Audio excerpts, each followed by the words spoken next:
He's going to take it himself for a championship. A double play wins it for Freeburg. Turn it to the end zone. What a catch. Mackay touchdown. Into the layup goes at the buzzer. Volusia wins it.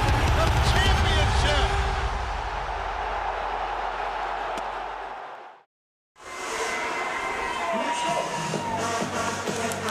And welcome to Duffy Bass Field on the campus of Illinois State University in Normal, Illinois. It is time for the 2A state championship. I'm Nathan Bleva alongside Lee Hall. We welcome you to Duffy Bass for the Freeburg Midgets against the Timothy Christian Trojans.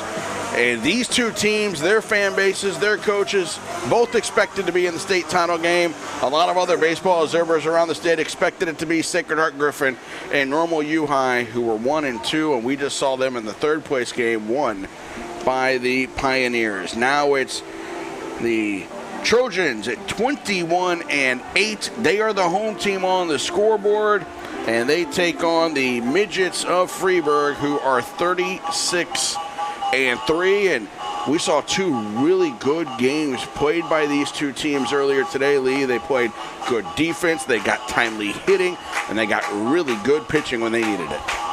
And, a couple of teams, Nate, that, obviously went into the games in most people's mind as underdogs, and, they couldn't care less. They went out and played their game, and they weren't intimidated. They did what they've done all year long, and they're here tonight playing for a state championship. So, let's play it. Let's see what happens here. It should be exciting. A couple of really good teams, obviously, facing off here for a state title. We are ready to go, and the first pitch at 6:51 is put in play. Before we can even tell you the defensive setup, there is one out as Otten bounces out to Jones at shortstop. For Timothy Christian, it's Montella in left. It's Quasigro in center. James is at right field. Remick, Jones, Folkerts, and Monk around the infield. And Tober behind the plate, and on the mound is Jacob Friend, the left-hander. A junior, his 8th appearance. He's 3-0 with a 3.77 ERA, 37 strikeouts in 26 innings, and they've got a couple different options they can go throughout the night. Pitch-wise, this Timothy Christian is at the strike. So they've got some guys available in this one. Friend, fastball, big curveball, hides the ball well, according to Brian Wortnaby, and that throws batters off. At least it has to this point as Bruggeman looks at a ball. Keep an eye, by the way, at first base. Monk is out there for Timothy Christian. He took a ball off the face during warm-ups, during infield. A throw over from the left side of the infield, bounced as he was trying to reach it. And here's a swing and a miss, strike two for Bruggeman. It bounced and it hit him right in the face, and he came off the field. I just looked in the binoculars, and he's got the gauze stuffed up the nose there because that ball hit him in the face. He was bleeding as we watched him walk off the field about 20, 25 minutes ago. And the 1-2 is foul out of play. Yeah, that's a tough way to start a state championship game. Things like that happen. We saw a guy step on a base yesterday and end up coming out of the game 2 pitches into the game. So you're never completely safe out there. Big overhand curveball stays upstairs. Bruggeman was 1 for 3 in the semifinal. They scored all 5 of their runs in the third inning, did Freeburg, and he had a big key hit. He had the first 2 runs driven in, then he scored on a very heads-up base running play on a wild pitch that didn't get away by much. 12 home runs, now 61 RBI, 17 doubles. He came into the day hitting .472. Team leader in home runs, RBIs, and doubles. He's got a full count now. The shadows, I should say, are going to be a bit of an issue here at the beginning. And there's ball 4. The batter is standing in the shadow. The pitcher standing in the sun. We didn't see much sun during the third place game as the clouds completely covered it, but it has popped out here for the state title game. Just in time for the left fielders. Yes. We saw what the Sun Field can do to teams last night. And that'll be a battle for the left fielders in this one, Montella and Smith. Eli Horner was 1 for 3 in the first game. Fouls this one out of play. Horner is a junior. He's got a verbal commitment to EIU, 429 hitter to start today, and he was 1 for 3 in the opener. Stole a base, scored a run, struck out twice.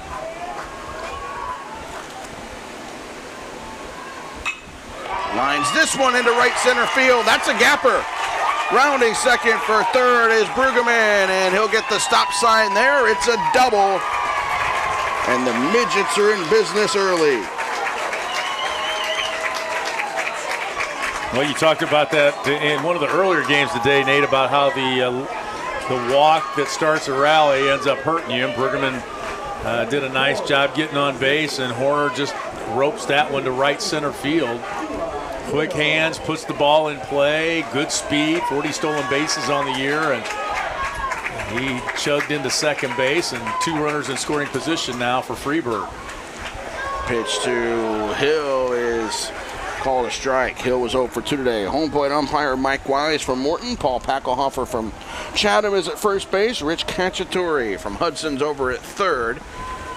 At the moment, he's between second and third, and a foul ball for strike 2. Congrats to those 3 gentlemen working their second game of the day. Freeburg's won 14 straight now and 31 of their last 32.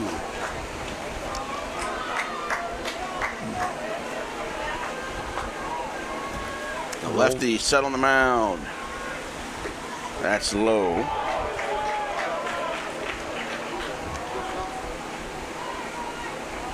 Drew Gerke says Eli Hill is the strongest kid on this team. Playing second base. There's a swing and a miss. So Hill's down on strikes. Timothy Christian has won 9 in a row. They're playing for 2 state titles today. Their girls soccer team has got a 7 o'clock. Actually, they'll play, let's see what that schedule is to be exact. Soccer schedule is a little different because they're playing all 3 classes this weekend, where in a normal year, those are on back-to-back weekends with 1A first and then 2A, 3A next. Yeah, their championship game is tomorrow, 2 p.m. against Althoff Catholic. The 1-0 is grounded foul. They won it at 1 o'clock over Quincy Notre Dame. They're now 17-2. And they will play for the state title tomorrow. And in girls soccer, they have not won a trophy before, just like they have not in baseball. So history being made this weekend by the Trojans in a couple of sports. The 1-1 is hit him inside and got hit in the leg. That loads him up. So athletic director Jack LeGrand of Timothy Christian is going to have a busy 24 hours. Had soccer and baseball earlier today. Now baseball state title here and soccer state title tomorrow at 2 p.m. up in Hoffman Estates. So bases loaded. We get a courtesy runner for Freeburg, which is Carter Rapp. Here's Sandon Rick. 338 average, 14 driven in and 5 doubles. Skies it down the first base line. Monk couldn't get that hauled in. He made a long run, was over the shoulder. Heck of an effort.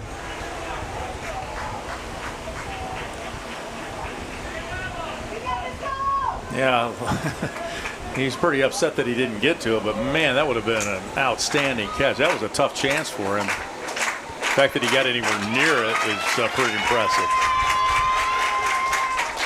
Timothy Christian 21-8. They were 6-21 in 2019.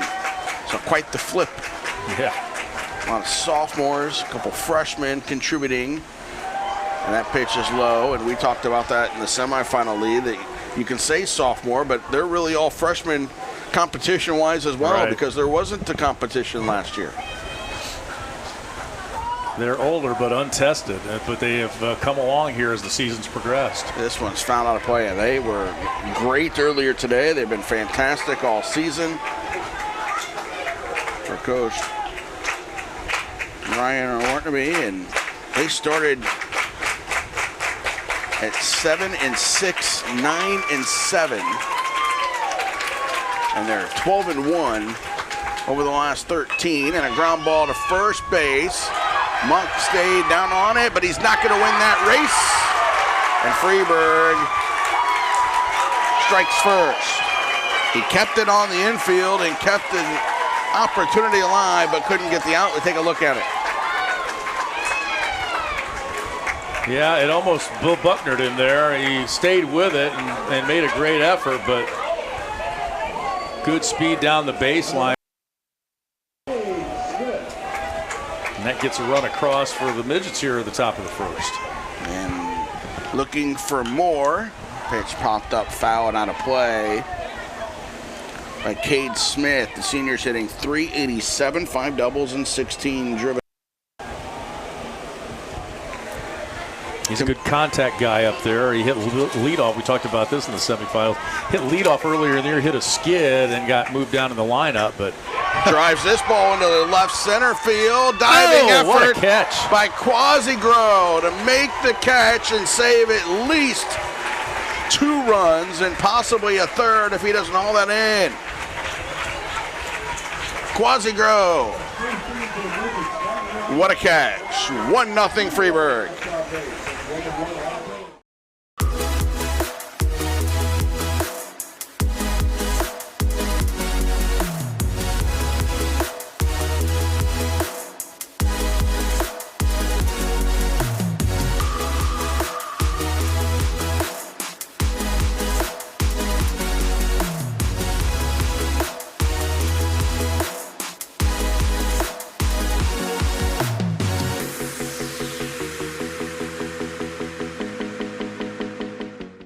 The NFHS Learning Center is the leader in online education for the interscholastic community.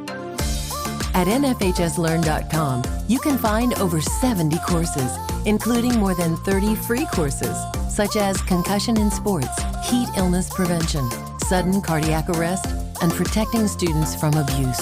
To learn more, visit the NFHS Learning Center.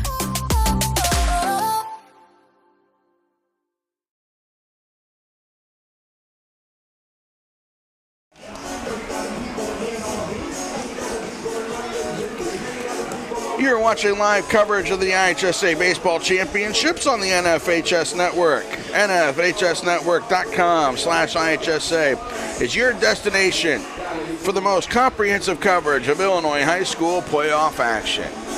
Our 8th game here at Duffy Bass Field over the last 2 days. South Central from Farina won the state title in 1A yesterday. Now Freeburg on the mound with a 1-0 lead, and they hand the ball here in the state title game to number 33, Camden Casey. The junior is 7-0 with a 0.71 ERA. We've talked extensively about aces that were used on Monday to get you to this point, and with the new format just for this year, the 1-day same class games, and moved up a day.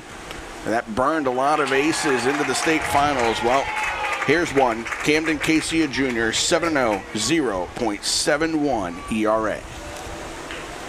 He delivers strike one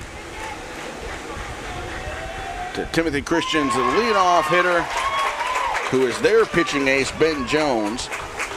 Jones threw Monday in the super sectional win. He's 6-1 on the mound, a 1.36 ERA, and he hits .366. 2 out of 4 in the semifinals. Casey, the fastball just missed, 1-2.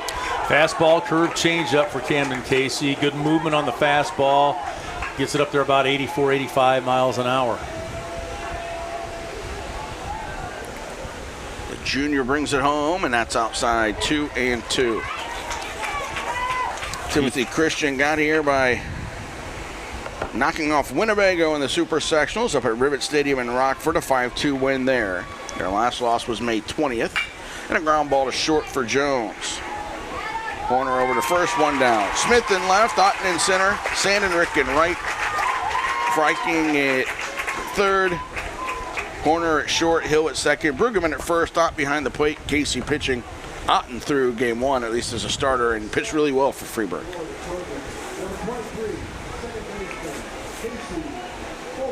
Coach Gerke, 10 years, 229 wins. They got a third place trophy in 2014, though they didn't get to play the third place game, and this year they get to play the last game of the year in Class 2A. There's a strike.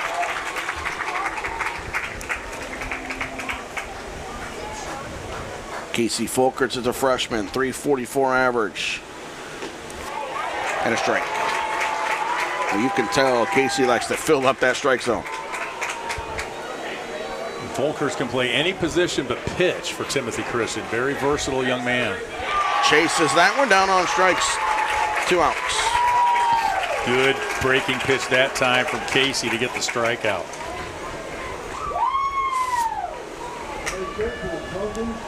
Fletcher Remick, 407 average, 27 RBI, 2 dingers, 11 doubles, 2 triples, and that's low for a ball. It took us to game 7 to get a home run out of this ballpark here on the weekend, but we got a pair of them from Normal U High. This is their home field, and they had a pair of the third place games. If we get one in the state title game, that pitch is low.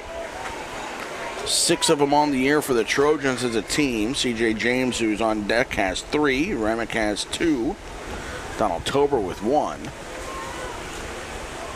And there's a strike, and Brueggemann has 12 of the 20 hit by Freeburg. Lane Otten has 3.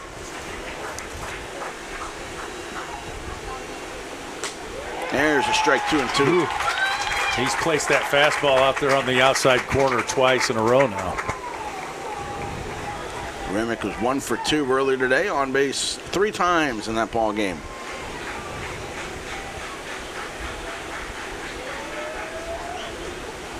Timothy Christian scored 4 runs in the top of the 7th.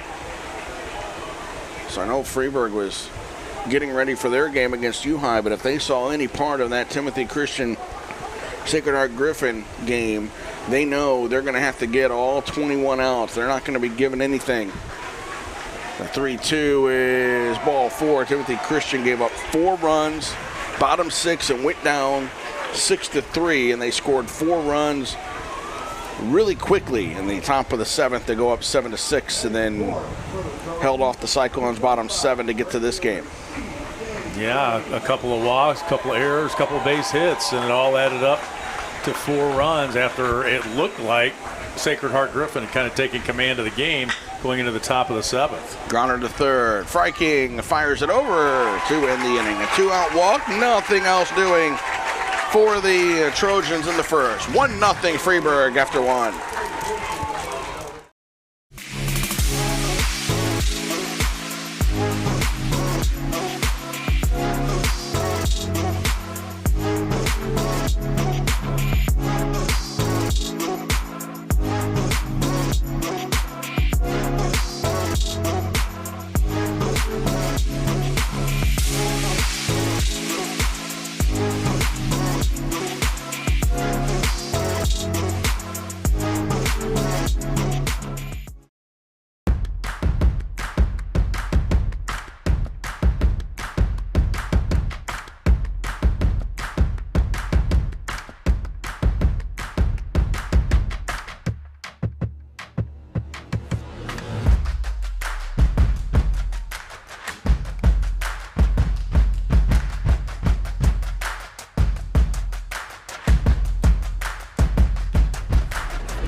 We head into the second inning, 1-0 for Freeburg on top, and they sent 7 to the plate, and really unfortunate on their end that they didn't come up with more than the one off of the fantastic diving catch by Quasigro in center field. Freiking will lead it off, and Blumenkamp and Otten.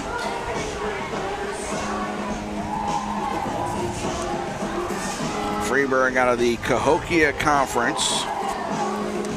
Their last loss was May 21st at Carlisle, a 4-0 setback in that game. 179 miles up I-55 from Monroe Street in Freeburg. Won state in 1989. Going 3-0 as this one's fouled out of play. And here's one for you, Lee. They got second in 1956. Head coach was Ron Herron, Hall of Famer. Right. Rich Herron's brother, the of former Rich Herron, SIU coach. also a Hall of Famer. Yeah. Ron won over 500 basketball games, but he took Freeburg to second place in baseball in 1956. He also had, I saw when I was reading it on Wednesday, I think it was just under a couple hundred career wins in track and field and cross country combined in the dual meets for his lengthy coaching career. The pitch bounces in and it's 2-1.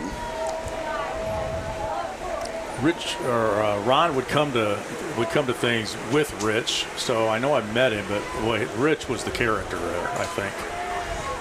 2-1.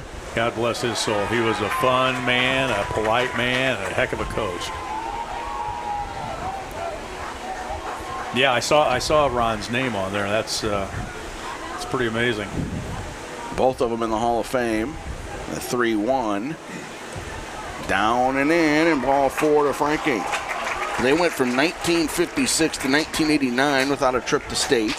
Won that title under Fred Blumberg. Came back to state in 01, but lost in the quarterfinals. Took a second place the next year in 02.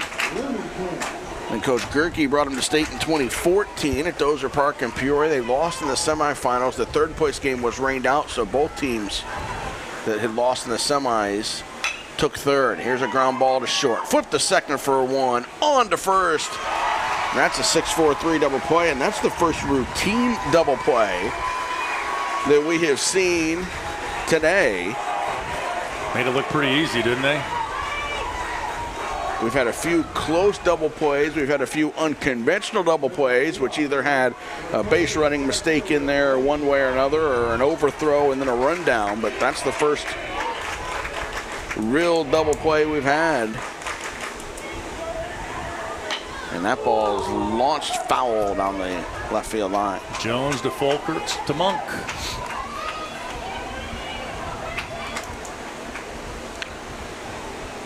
Freeburg knocked off Harrisburg in the super sectional with the 9-run inning. They had a 5-run inning to beat U-High earlier today when they were down 3-0. Here's a foul pop up, and Monk won't get to that one. 0-2.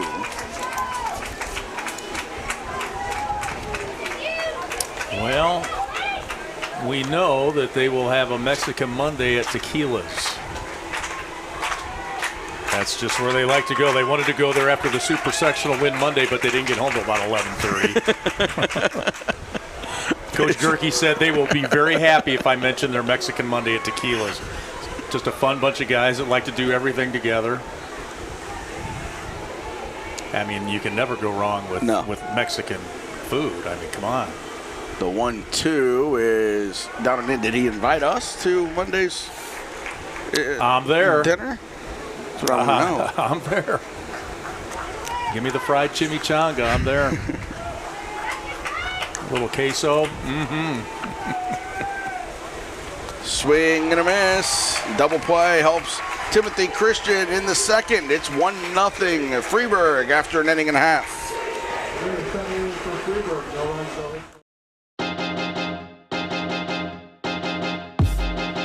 High school sports fans, relive your favorite moments. Just click the shopping cart below the video player and select DVD or digital copy to get yours today.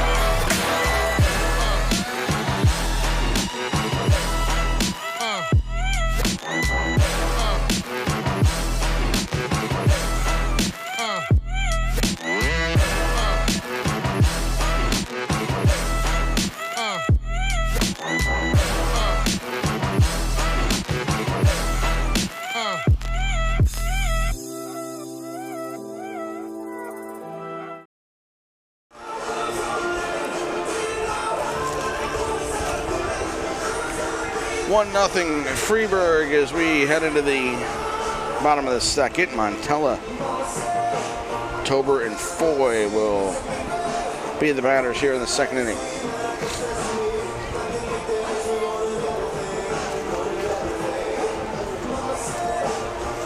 For Timothy Christian, the Trojans campus up in Elmhurst, Prospect Road, 125 miles away.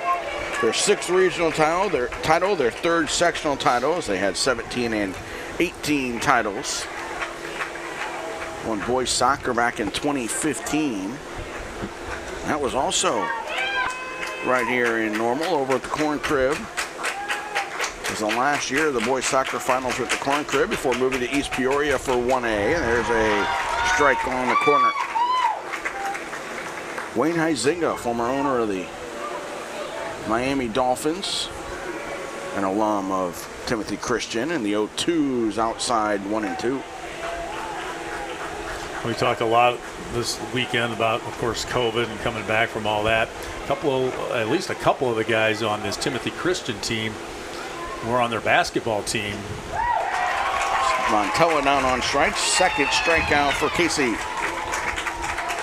And they were on the floor at Carver Arena in Peoria for their shoot-around practice on Thursday, with their first game to be played Friday. And they were pulled off the floor, and of course the boys basketball tournament was canceled, and their shot at a state championship taken away by the COVID pandemic. So a little redemption for them here to get to play in a state championship baseball game. Ben Jones, the point guard. Trey Kaiser, a forward. And the pitch is in there for a strike. And I was there, and I thought, we're going to sneak this in, and the NCAA canceled their tournament, and then that was it. Pitch, a swing and a miss. Yeah, when those conference tournaments started to go on that Thursday, it was pretty quick. I was getting ready to come over to help do some of the interview stuff with the crew, and they called and said, not so fast. Yeah, I thought maybe they might try and play him with limited fans, just family, but yeah, it is unfortunate, but you know, it was one of those. And Sacred Heart Griffin was there as well. That was the 2A. Timothy Christian and Sacred Heart Griffin, and then they both end up, on the field here. I'm sure Craig Anderson took no pleasure in making that decision, and sure wouldn't have wanted to have his job then or any other time. But Quasigro on that team as well, averaging 2.5 points last year. Basketball, this foul ball back to the screen. Ben Jones, mentioned him, and Kaiser. 0-2 with 2 down. Yeah, that was a tough time, no doubt. Here in the bottom of the second, and he went after that one. Miles Ford down on strikes, and Camden Casey strikes out the side in the second inning. He'll get high fives, heading to the dugout. The 1-0 lead.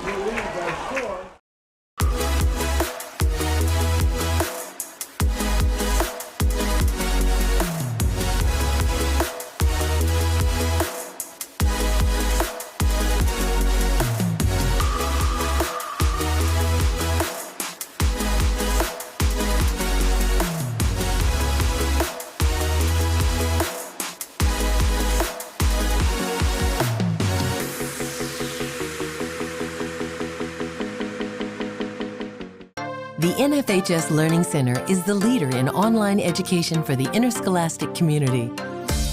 At nfhslearn.com, you can find over 70 courses, including more than 30 free courses, such as concussion in sports, heat illness prevention, sudden cardiac arrest, and protecting students from abuse. To learn more, visit the NFHS Learning Center.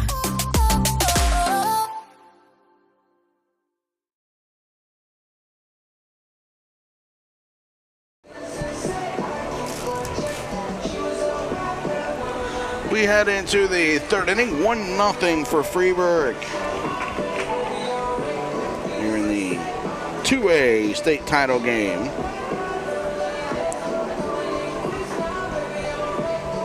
ready to go will be Brueggemann.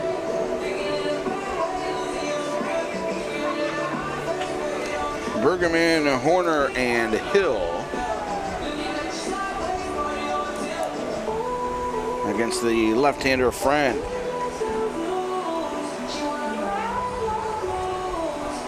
Friend got that big double play last inning and then followed it up with a strikeout.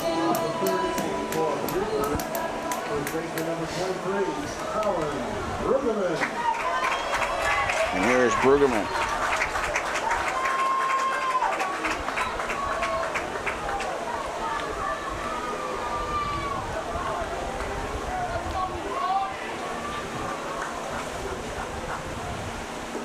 Along with leading the team in homers, RBI, and doubles, and hitting .472, Colin just 9-0 as a pitcher this year for Freeburg. Delivery makes it 2-0. He's headed to Johnson County Community College next year in Overland Park, Kansas.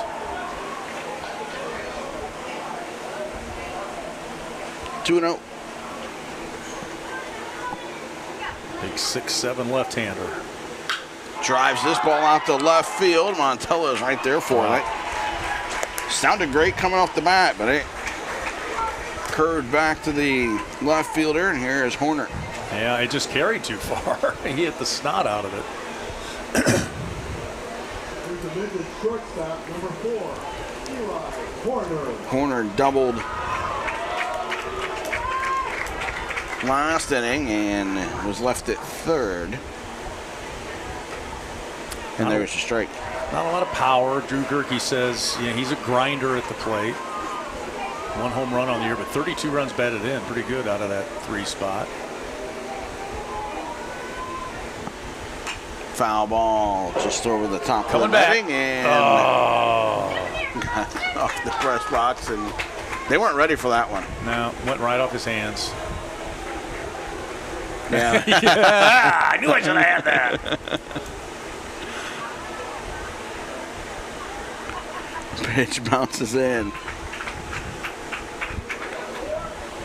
1-2.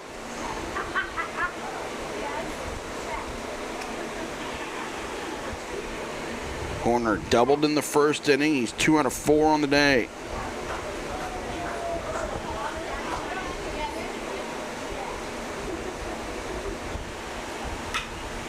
Skies it.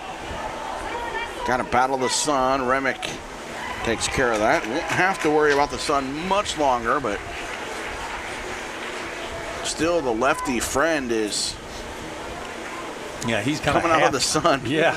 If he was right-handed, by the time he gets to his release point, maybe not, but being left-handed. I was just thinking it's almost right in his eyes as he's pitching, as he's letting go of the ball.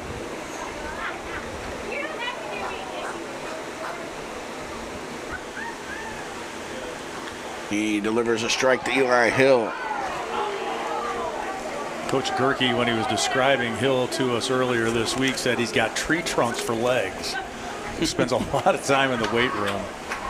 And he's going to go to Eastern. I think I got my Eli's mixed up the first time through the order, but it's Eli Hill who's got the verbal commitment to Eastern. Yes. Not Eli Horner. They're back-to-back, same initials. 1-1 with 2 down here, and he went after that one. He was trying to hit that one to U-High. 1-2.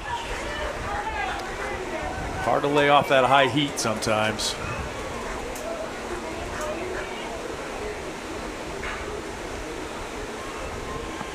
One and two down. That was high and tight on him.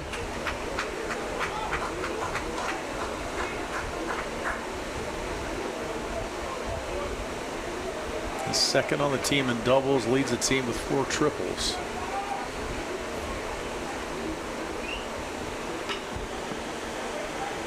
Two and two.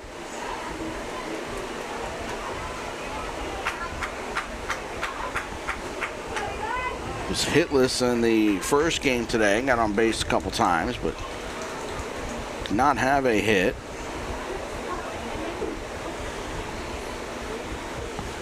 The 2-2. Skied in the air again. Shortstop Jones called off by the second baseman Fulkerts to make the catch. A 1-2-3 inning sends this bottom three. Still 1-0 Midgets.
We head into the bottom of the third inning. It is 1-0 Freeburg. As Camden Casey gets back to work. High school sports fans, never miss another game. Become a subscriber to the NFHS Network to watch live event coverage, game replays, and highlights from high school sporting events across the country.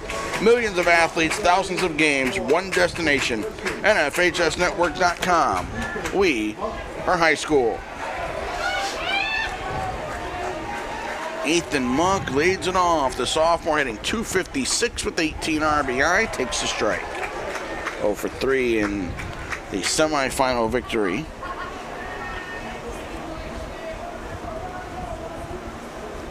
And he's quickly behind 0-2. Swung one out of the zone there, but that's just the idea from Camden Casey. It starts in the zone and just darts away from him. And then he paints the black. Wow. 4 straight strikeouts and 5 total brings Steven Quasigro to the plate.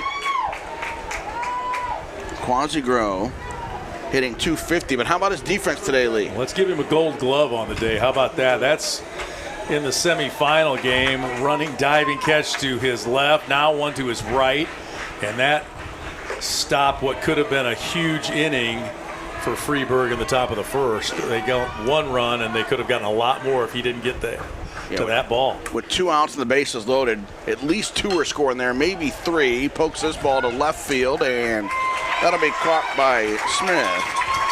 The catch he made in the first game that we saw there was after 1 run had scored. There was a runner on second, and that ended the inning. And at the time, Sacred Heart Griffin was beating Timothy Christian 2-1, and so that would have made it, if he didn't catch that ball, it's going to be at least 3-1 there. And they came right back the next inning and scored 2 runs and regained the lead. So he's had a huge impact with the glove. This ball by Jones is driven to center, but right at his counterpart in Otten. It's a 1-2-3 inning, and we're through 3. 1-0 Freeburg. He's gonna take it himself for a championship. A double play wins it for Frazier. Turn it to the end zone. High school sports fans, relive your favorite moments. Just click the shopping cart below the video player and select DVD or digital copy to get yours today.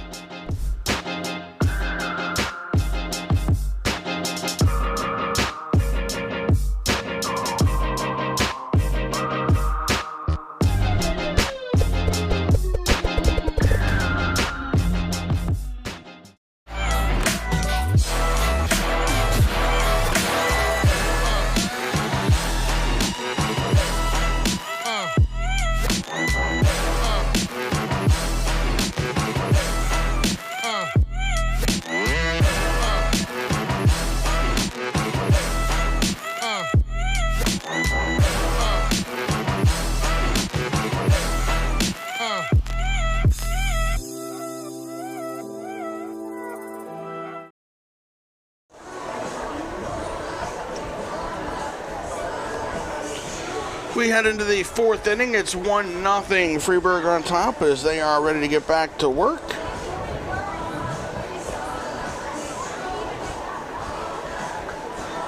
And here for the Midgets in the fourth, it'll be Ott to lead it off.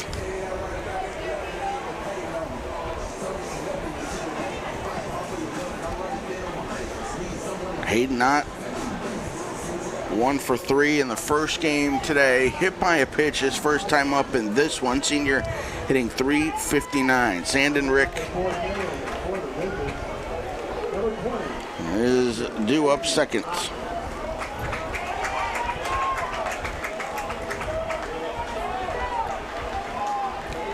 Ott described his team earlier this week. He said, flat out 1 through 9, we can swing it. There's no doubt about it. You got to make pitches to everybody. I love the confidence of a right 17, 18-year-old. Well, playing for a state title. It's fantastic. When your number 9 guy's hitting .299, yeah. I mean, he's not wrong. It's great. Ground ball up the middle. Jones slings it over, and there's a 1 down here in the fourth. Yeah, Blumenkamp got himself over 300 in that first game with a hit. Yeah, right. So, right. There wasn't had that situation earlier today too with U-High. Yeah, both the number 9 guys. Their number 9 guy, Matt Armstrong, hitting .382 to start the day. Well, and what was Griffin's guys hitting? When it was Barletti. .351. Yeah. Yeah, I mean. Barletti, that was the first game. He didn't play. He didn't start game 2. Yeah, I'd take that any day, yeah. right? Jeez. Yeah, we started the day with number 9 guys hitting .382, .351, and .299. Yeah. And 3 out of the 4 teams. The 0-1's inside. And the other number 9 guy, at least in this game, we've given a gold glove to. Right. Quasigro making the catches out. What the heck? Out in the outfield. So it's 4 pretty good number 9 hitters for all-around baseball guys. The 1-1 is low ball 2, Sandon Rick. And I'll tell you, Nate, what I've been impressed with is the pitching. I mean, we kind of talked about it coming in, how none of the number 1 guys were going to get to pitch yesterday, and the guys that are number 2, number 3, even deeper for these teams are just really outstanding pitchers. How about the young kid Herbert who came in for U-High and shut down SHG in the third place game? He hadn't played on the day, and he came in for the 6th inning of the third place game and was lights out. They handed him a game ball after they got their third place trophies and medals because he got those last 4 outs. And a senior. So 1 out here for Sandon Rick, a .338 hitter. Reached base in the first inning on a ground ball to first that Monk knocked down. But Sandon Rick won the race to first base. And here's a ground ball up the middle, and he'll get a base hit here.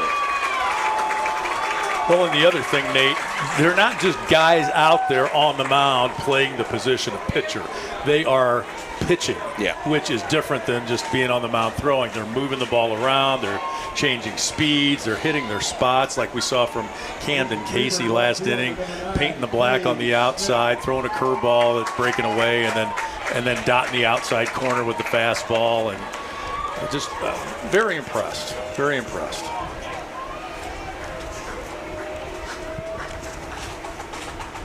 One out here for Friend, and it's skied in the air to center. Quasigro coming in at full speed and got there with plenty of time to spare. 2 down. Now, fitting that he's wearing number 7 out in center field, right? A la Mickey Mantle. That's right. Those of us old enough to remember who that was. He needs a switch hit, though. And right. He doesn't do that. So. No. He's young, though. Yeah, got plenty of time, right? Yeah. His brother Brett played at Timothy Christian as well. He had a handful of sibling ties like that. Here's a little flare to right field, and there to make the catch is C.J. James. He's going to go back and get his hat as we head to the bottom of the fourth, 1-0 Freeburg.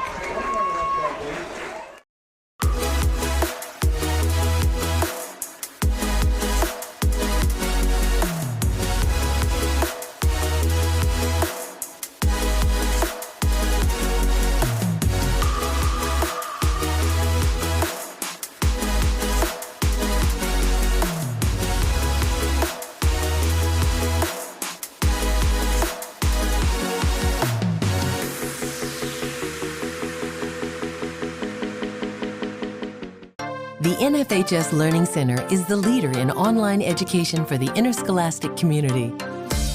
At nfhslearn.com, you can find over 70 courses, including more than 30 free courses, such as concussion in sports, heat illness prevention, sudden cardiac arrest, and protecting students from abuse. To learn more, visit the NFHS Learning Center.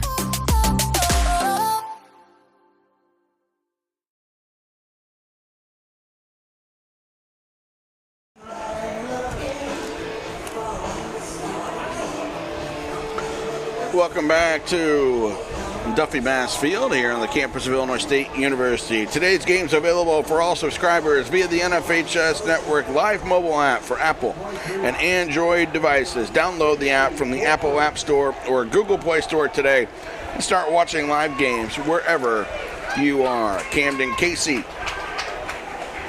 got 5 strikeouts through 10 batters. Only base runner he's allowed was a 2-out walk in the first of the guy on deck, Remick. This is Folkerts, the freshman. He struck out in the first and hits a ground ball to third. Freiking over to first, 1 out. The second ground ball to third. There's been 1 to short and a couple of flyouts. Freiking was kind of like a running back waiting for his blockers to get out in front of him. He waited just a little bit for that good hop and then charged it.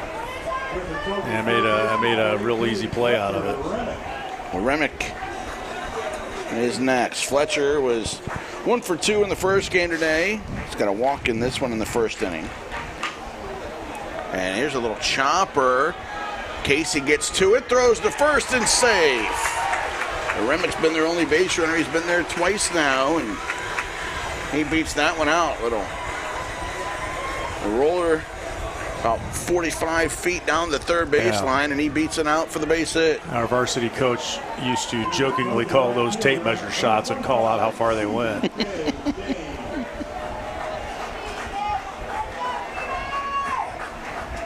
In the book, it looks like a line shot off the wall. That's right. That they got in quickly. This one's skied in the air. It's third base. Freiking's going to run out of room. It's on the deck. Their head coach hit it up behind the dugout. He just wanted to make sure he was well out of Freiking's way, and he just kind of, if there was a tunnel, he would have gone right down the tunnel. He went right through the fence behind Matt, our cameraman, went right past him and out of play. Just like Forrest Gump. That's right. Just keep going. There's no way he was going to interfere on that one or get called for it. 0-1, 1 out. That one's foul out of play.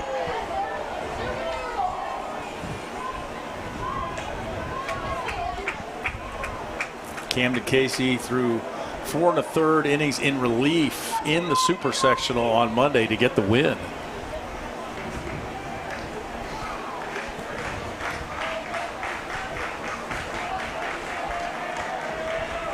The 0-2 bounced it in.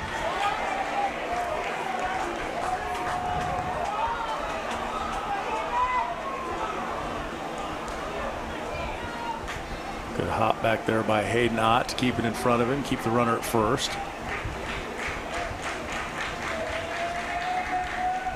Check swing. Yes, he did. Strikeout number 6 for Camden Casey, and Montella will be the batter.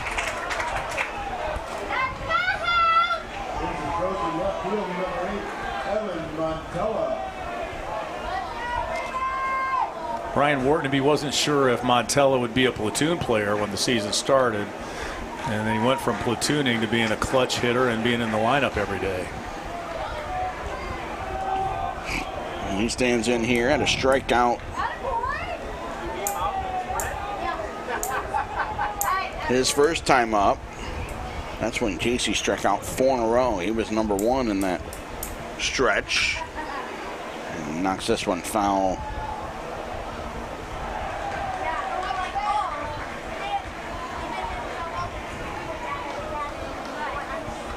One. Montella, one of 5, sometimes 6 underclassmen that play for the Trojans.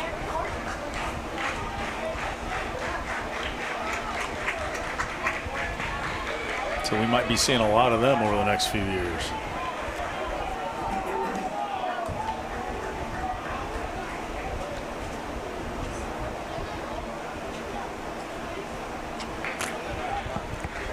Two outs. Drives this ball to left center field. Smith is there to win the inning. A infield single, the only base runner for the Trojans, and we go into the 5th inning. Still 1-0.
We head into the 5th inning here. It's 1-0. First time Jacob Friend's going to pitch to Freeburg without the sun shadow issue for the lefty, as the sun is now gone behind the press box here in the stadium, so they won't have to deal with that anymore. Friend is allowed 2 hits. He's walked 2, he's hit 1, he has struck out 2. Got a double play behind him, and a diving catch in center field.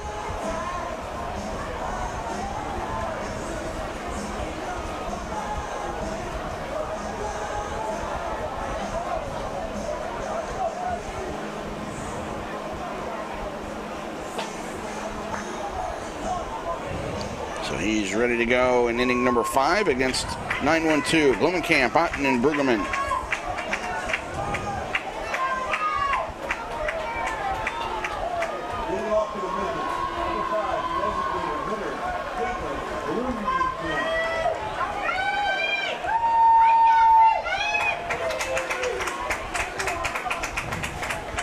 The lefty delivers low.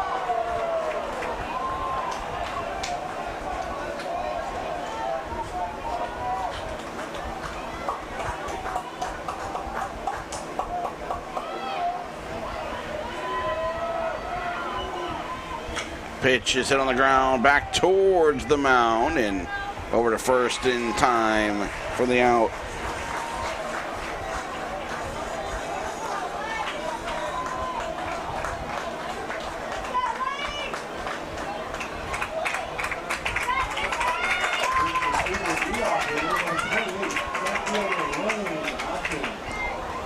Friend's been very good since that first inning. Both pitchers cruising along here in the 5th.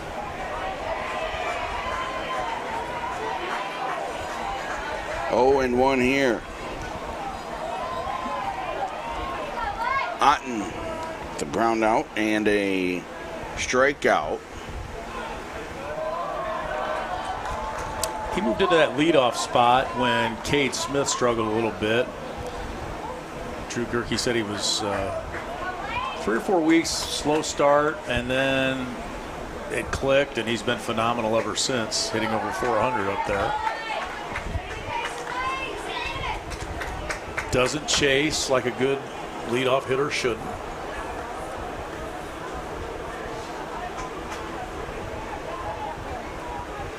Two and 1, low.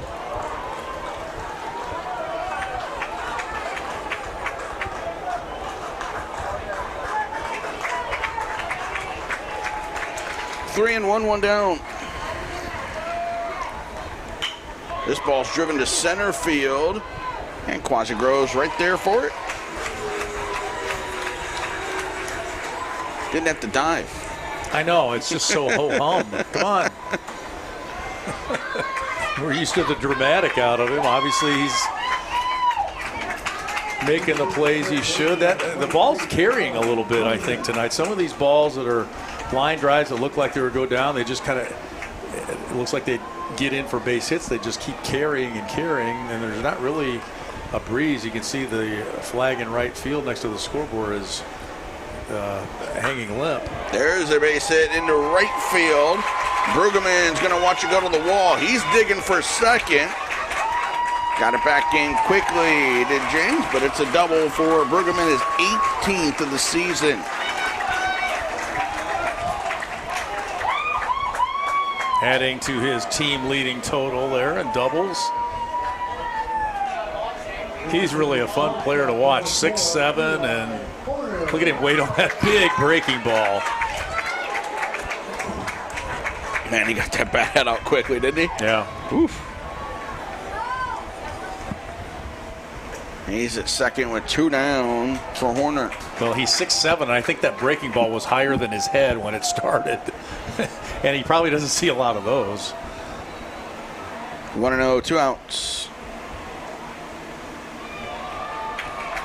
You know, we saw him make that play in the earlier game today when the wild pitch didn't go all the way back to the wall. It went back to about the bottom of Reggie's head there, and he was able to score.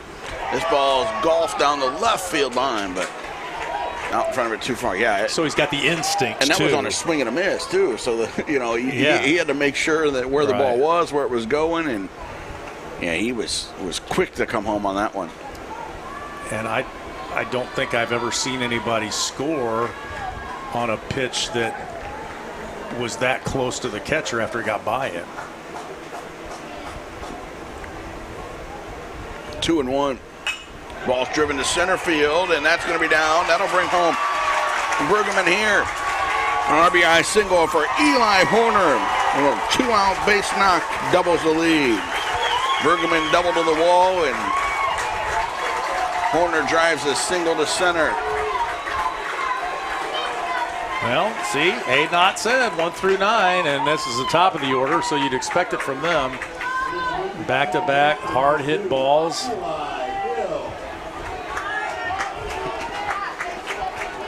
Brueggemann scored both of the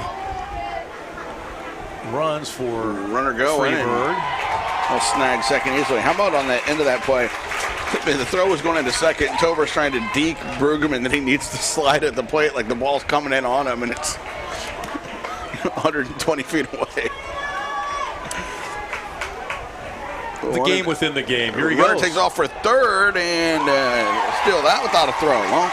Yeah, he stole that one off Friend. Friend just kind of forgot all about him. And Eli Horner wanted to go talk to Drew Gerke, so steals second, steals third, and now can chat with the skipper. He got the jump of all time on that one. 2-0 is a foul pop-up towards the on-deck circle. I see him get a run and lead down the line here at third and steal home. That happened up in 3A last night. Did you see that play? No. From the 3A game with a steal of home. Game? Yeah, pitcher was in the full windup. Oh. And he didn't exactly make it safely, but he tried.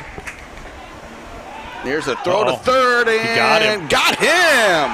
What a throw by Tober. Woo. He's a little fired up, too, deservedly so. A little bit too aggressive by Horner. Gets the walking lead, which you're supposed to, but he got a little bit too far off, and Tober let him have it.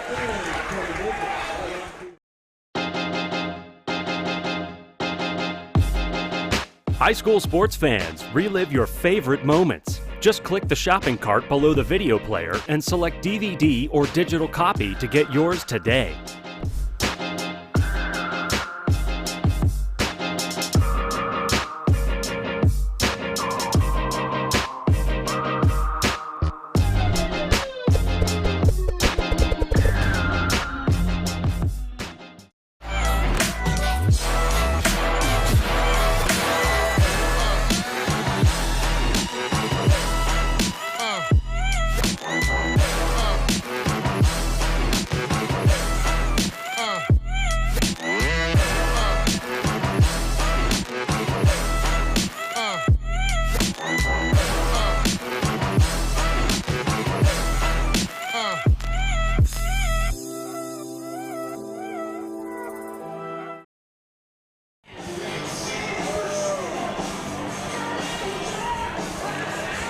Freeburg fans having some fun. They just doubled their lead to 2-0 in the top of the 5th inning, but they lost a runner at third to win the inning. And Leah, they always say don't make the blast out at third base. That's when they're talking about digging for a triple, but I think it goes the same way if you get picked off third by the catcher.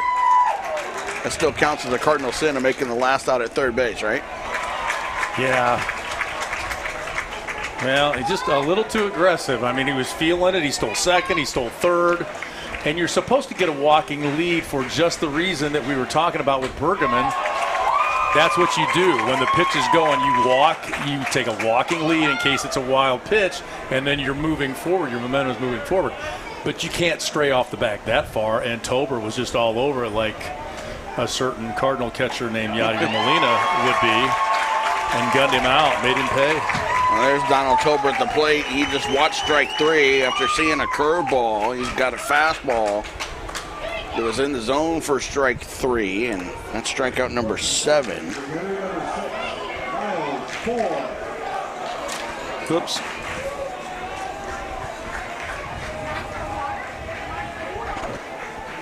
One out. The pitch is inside corner for a strike.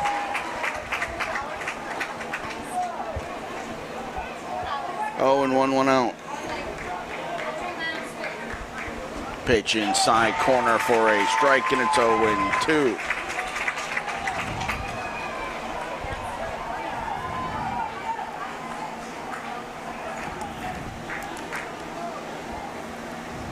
Casey delivers a line drive to first, and Bergman didn't even have to move. At least not left to right. Just had to, let's see here, hit right to him. Yep, just had to bend down a little bit because he's too tall. Boy, that's frustrating to hit the ball right on the nose like that.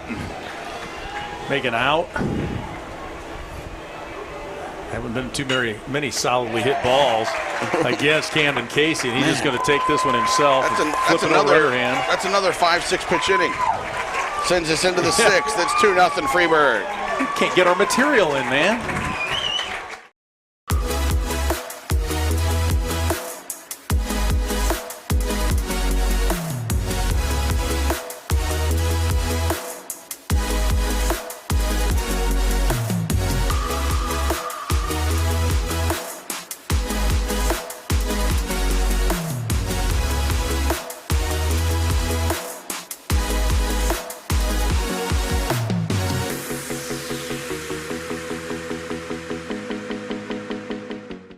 The NFHS Learning Center is the leader in online education for the interscholastic community. At NFHSLearn.com, you can find over 70 courses, including more than 30 free courses, such as concussion in sports, heat illness prevention, sudden cardiac arrest, and protecting students from abuse. To learn more, visit the NFHS Learning Center.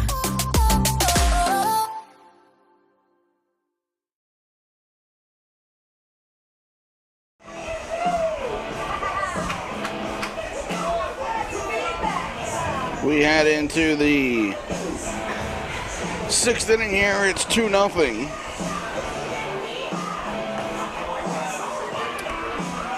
And it'll be Hill, Ott, and Sandenrick.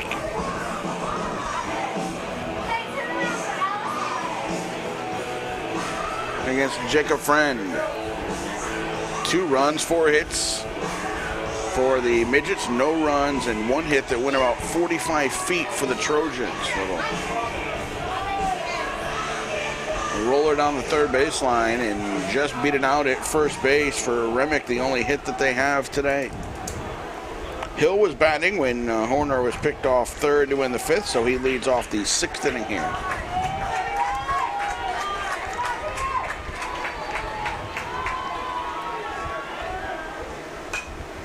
Foul out of play, strike 1.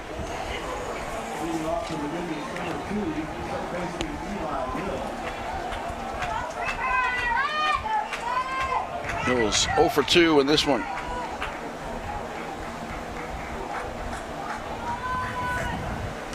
Oh, grounder foul to third base. And he's not this stereotypical kind of kid you figure playing second base when you talk about a kid that's strongest on the team, hits the ball hard with power, hitting .455 and second on the team in triples and RBI, and leading the team in, or second in doubles and leading the team in triples. That's a foul ball to third.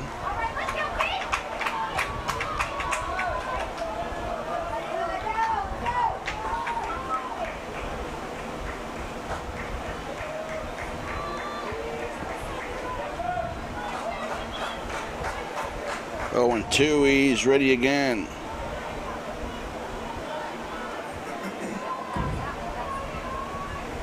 That's in the dirt.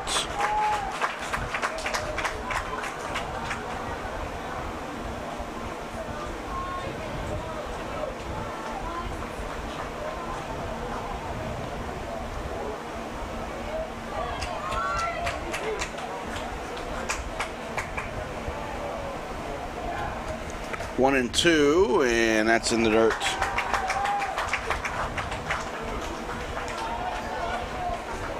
And the way he stands in there, his form, his swing, I mean, it just looks like he's going to get a hit every time. Obviously, these guys well coached. And a line drive to center field for a base hit.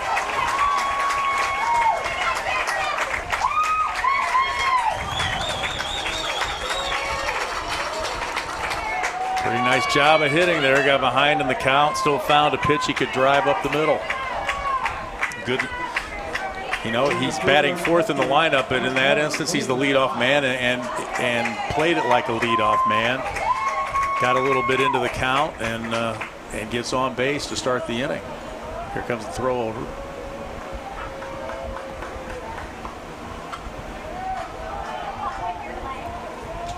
The lefties are sometimes hard to read on their pickoff throws, but if he crosses his right foot over that imaginary plane between the rubber and first base, he's going to the plate. There's the throw down.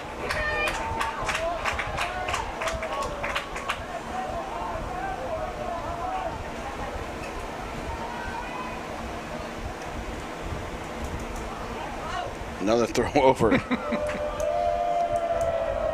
Come the boos.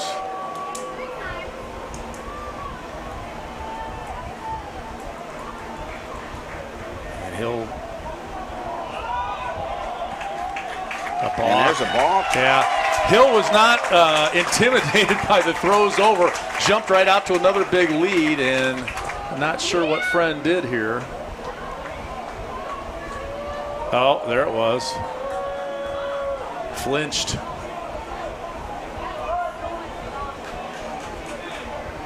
Can't move those shoulders like that.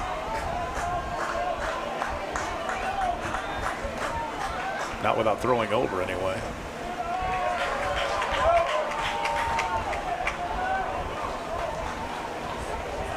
Two and 0. Friend's gotten himself in a little jam here. And there's the ball upstairs. Now 3-0.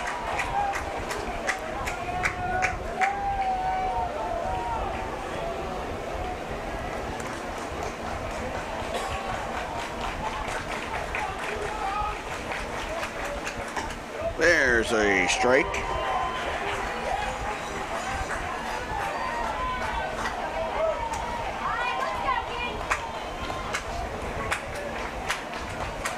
Let's see if he can come back all the way here. Here's a ground ball to second. I'll get the runner out at first. Down to third is Hill, and there's one out and a runner at third.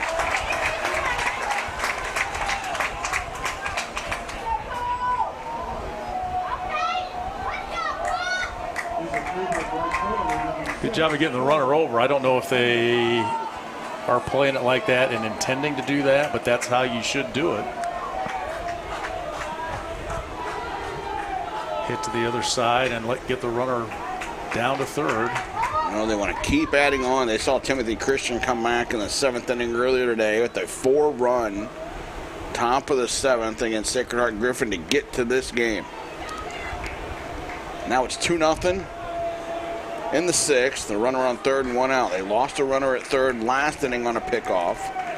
So I bet Hill stays a little closer to third base than Horner was on these pitches home last inning. Cole Sanhendrick, Drew Kirky says, hard-nosed player, not flashy. Still hitting well over 300 on the year. Line drive, base hit. Right through the drawn-in infield. Part of the danger of bringing the infield in, you open up some of those gaps.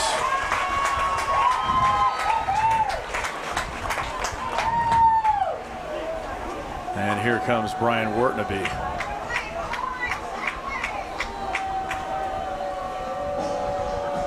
RBI single for Sanhendrick.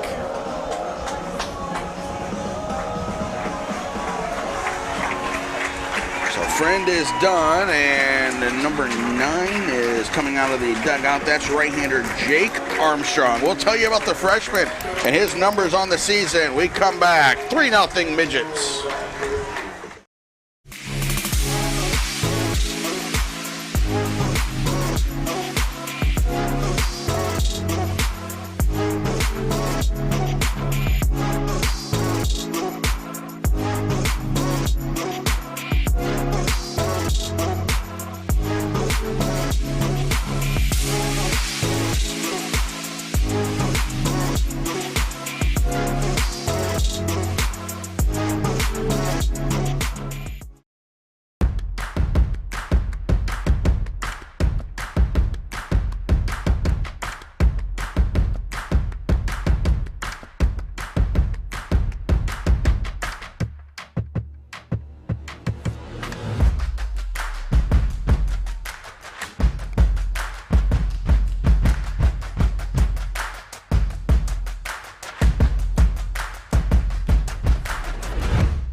Armstrong. New hurler for the Trojans of Timothy Christian is number 9, Jake Armstrong. The freshman has played in 19 games overall this season. He has pitched 7 times, a 2-2 record, 20 innings, and an ERA of 5.60 for Jake Armstrong.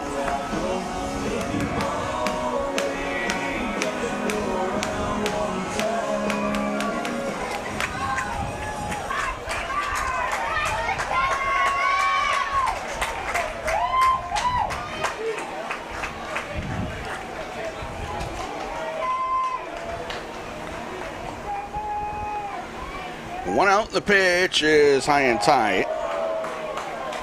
Armstrong throws a fastball with a little run, upper 70s. Also got a curve and a split finger. 1-0, 1 out, and there's a strike.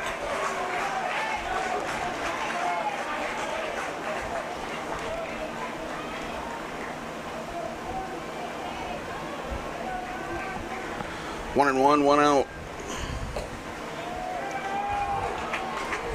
So now it's 2-1.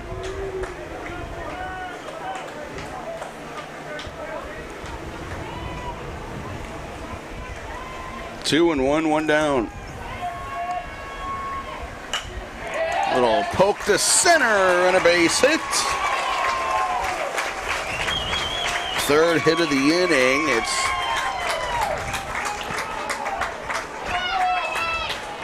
first and second with the 1 out.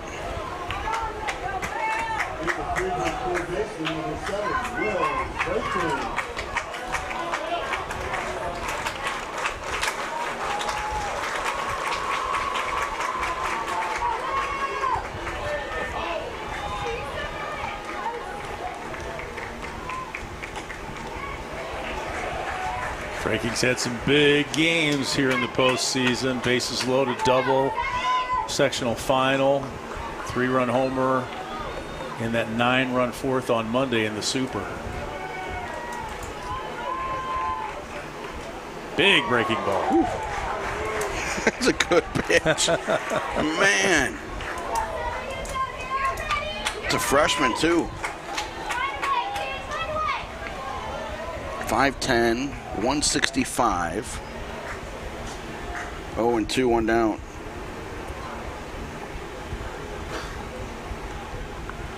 Pitch is popped up, and that's going to reach the stands.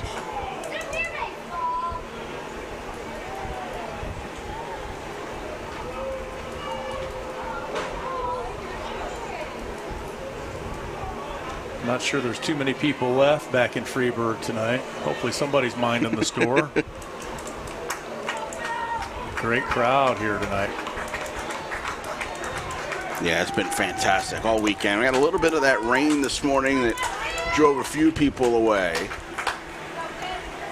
And I think there were a few who didn't come back for the third place game after SHG and U-High lost in the semis. Here's a grounder up the middle. Second baseman, long throw is going to get past Monk. Folkers did everything to get to that ball, but now it's out of play, and the run scores, so it's 4-0. And it's second and third. Man, he did everything to get to that ball. It was hitting a great spot. I mean, the second baseman finally gets to it, but the shortstop was going for the ball and overran the bag, and then the throw was wide.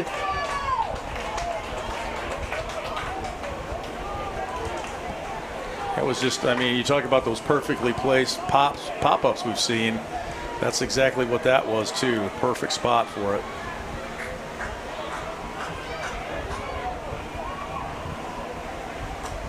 Pitch is in there for a strike.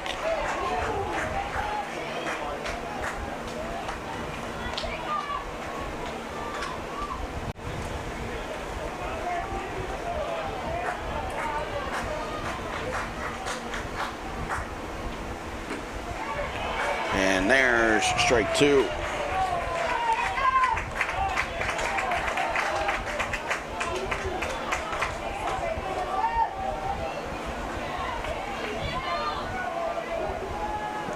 Oh, and 2, 1 out.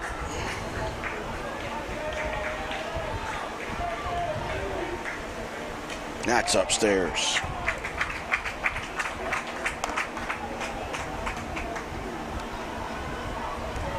Midgets have doubled their lead here in the top of the sixth. And a chance to add a couple more here, at least. Pitch home is lined out to right field, a base hit.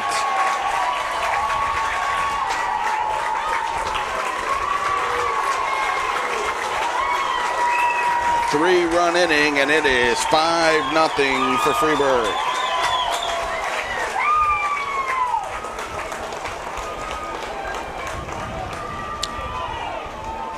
Well, there's your 1 through 9. I mean, we kind of joked about the confidence of Hayden Ott when he said that, but no lie, that was your number 9 batter with the RBI single there.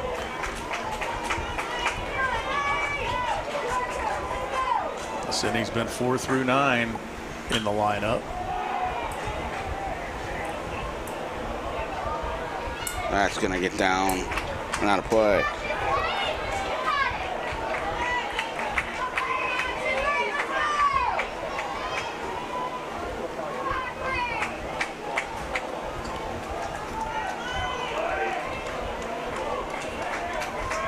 This has been a relentless offense all year. A sectional final rather against Columbia. They scored 8 runs.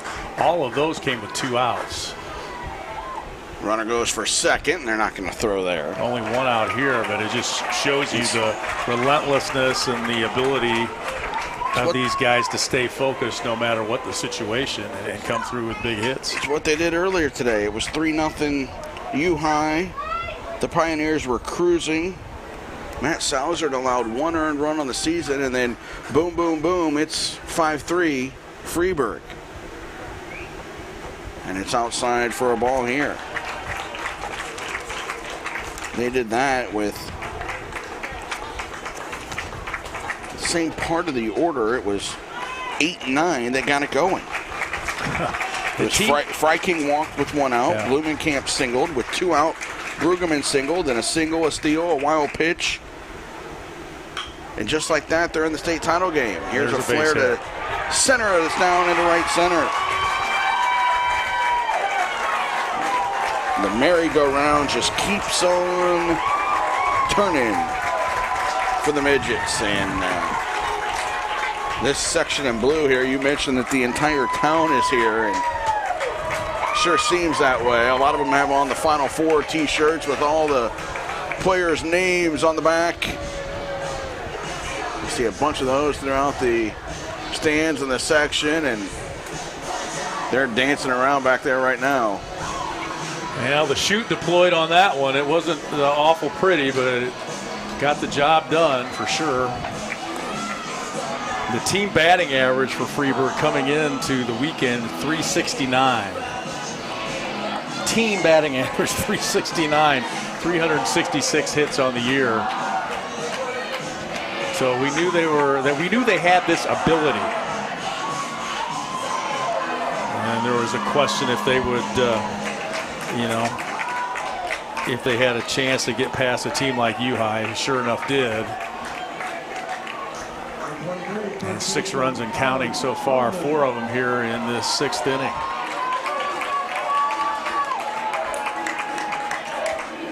As the Freeburg kids chant MVP with Brigman at the plate. Absolutely. That pitch is inside. He hit the big hit to get him on the board in the semifinal. He had a double in last inning and scored. Walked and scored in the first. Scored on the wild pitch. But how about those numbers? I mean, 472, 12 homers, 17, now 18 doubles, 61 RBI. Well, you can't spell Brigman without man, and he has been the man for the Midgets all year long. Oh my. Launched out to right field, but that's going to go well foul. I know that's 100 yards foul, but that's still fun to watch. That was launched over the batting cage. They refer to those dorms down there as Tri-Towers, so they better look alive down there. I don't think there's anybody in there. Somebody did leave the lights on. There are a few lights on. Yeah. You know us ISU students, we study Friday and Saturday nights till all hours. In the summer? Oh, yeah. You betcha. 1-1, 1 out. And a line drive up the middle will bring home another.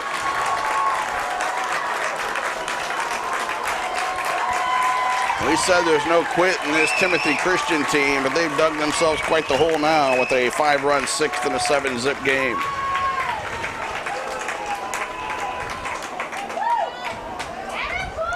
Well, Columbia coach Neil O'Donnell said it's one of the best offenses I've seen in the last 15 years as a coach, and that's a great compliment from one of your rivals down in that part of the state, and it's also very accurate.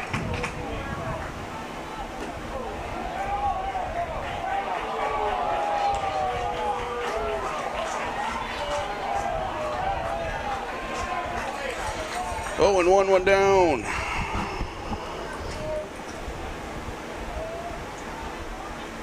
Runner goes, and there's a strike. They just don't change anything they do. They get runners on the corners, and the runner takes off on the first or second pitch, and then they got 2 in scoring position. If you want to throw, they'll probably try to come home from third, but if you don't going to throw, they're going to take second and third. Set themselves up that way. It's worked. Swing and a miss. And they get the second out of the inning. And the first recorded by Armstrong. Should be out of the inning. There was the error at second base. 1, 2, 3, 4, 5 batters ago. And that's outside a ball. Hill started this inning with a single up the middle. He moved to second on a balk. Then there was a ground out, moved him to third, and then it went single, single, error, single, single, single.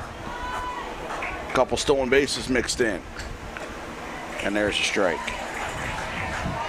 Yeah, he's just been relentless.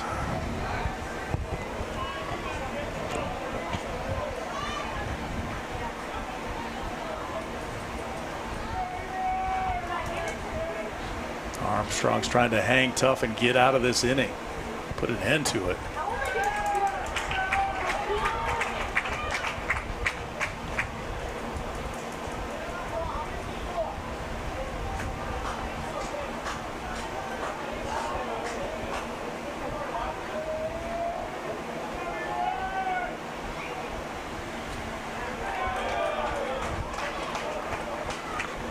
Three and one.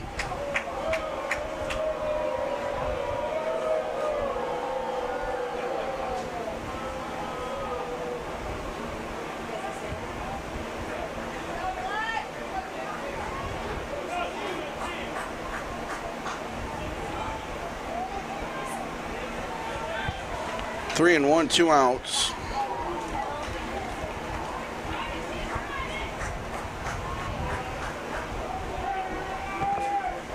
Pitch is ball 4.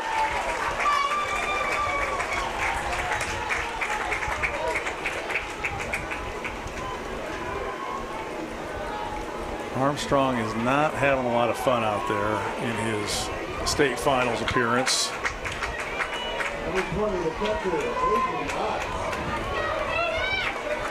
You got a feel for the young guy. He's now got the bases loaded with 2 outs. Trying to put an end to this 5-run inning. Base is full.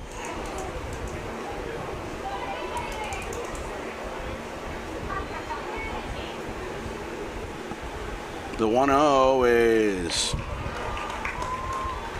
low, 2-0.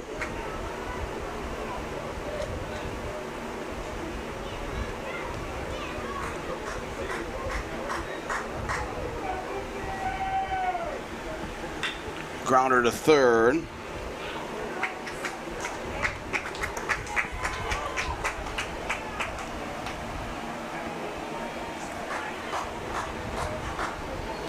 You can just kind of feel the air's gone out of the place for Timothy Christian, and even the Freeburg fans, I think, have worn themselves out cheering in this inning. They're quiet too, taking a breather. 11th batter of the inning, and it's 3-1 to him.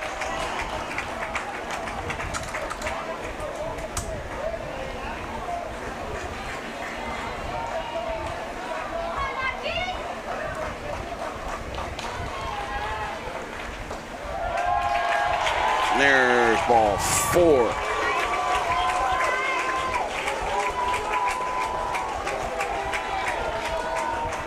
Run number 6 of the inning.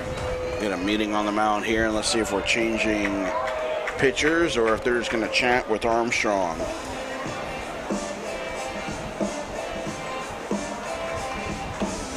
Tough spot for this kid, brought into a tough situation here and against a red-hot team, and then a couple of walks.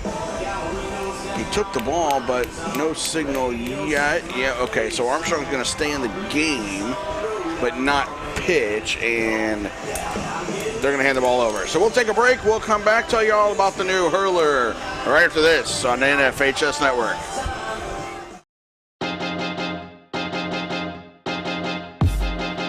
High school sports fans, relive your favorite moments. Just click the shopping cart below the video player and select DVD or digital copy to get yours today.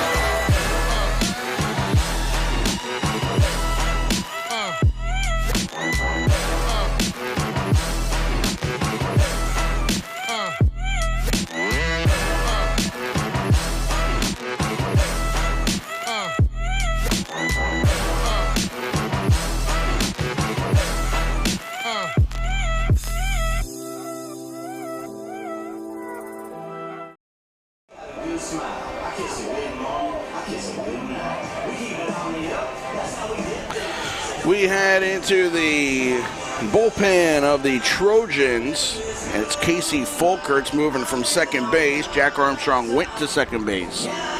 Folkerts is a freshman, 4-1 on the mound with the 2.18 ERA. It's an 8-0 ball game here in the top of the 6th. Fulker's fastball curve changeup.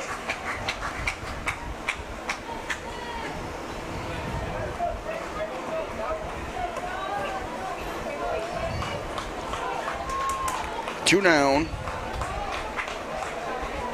Bases loaded. 12th batter of the inning. And this was a close, well-pitched game, and the wheels just came off here in the top of the 6th for Timothy Christian.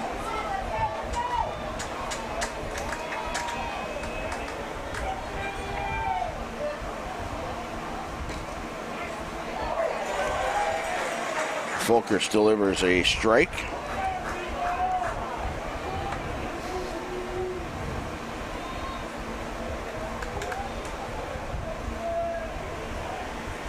Two down.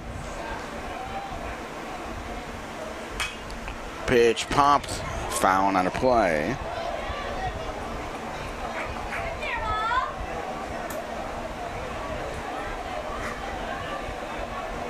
Midgets have had one other 30-win season under Drew Gerke. That was back in 2014. They finished 3rd in the state, going 30-9. They went 30 that year, and then the next 3 years after that, 27, 26, 25 wins.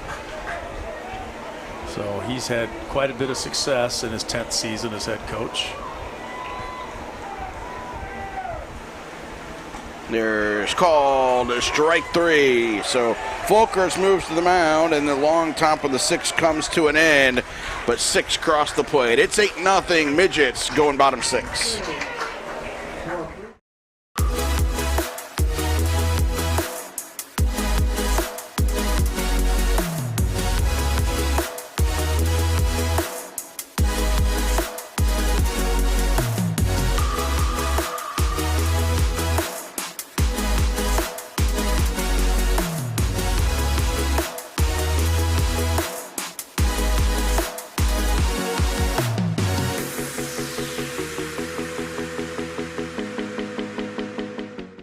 The NFHS Learning Center is the leader in online education for the interscholastic community. At NFHSLearn.com, you can find over 70 courses, including more than 30 free courses, such as concussion in sports, heat illness prevention, sudden cardiac arrest, and protecting students from abuse. To learn more, visit the NFHS Learning Center.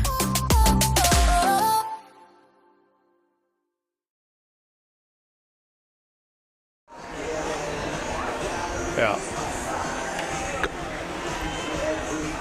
And it just keeps rolling along for Camden Casey.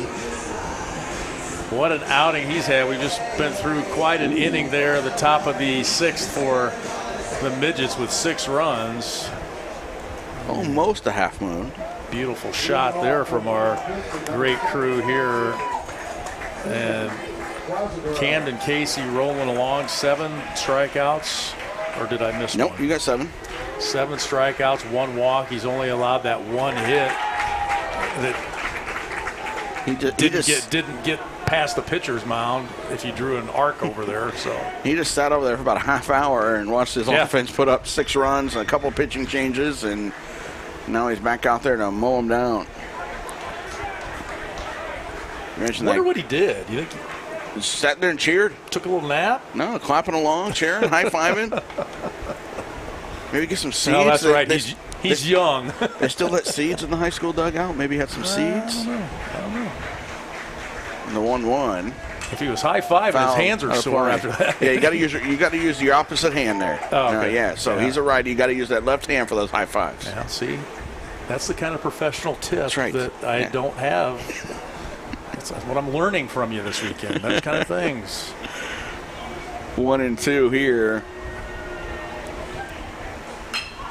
Down the left field line, and that is a foul ball. Not by much. Did you see the sleeve? I can't remember who it was. The base runner had on today, and it like covered his hand and went all the way up his arm. Mm-hmm. That was last game. Yeah, I love that because I don't know. I got into the habit of always sliding and banging my left hand off the ground. I mean, it would bleed and be sore. And you see all those sliding gloves now to just make sure you don't break your hands too. Yeah. Or your finger, I mean. Where were when you those? slide in. Where were those back in the day?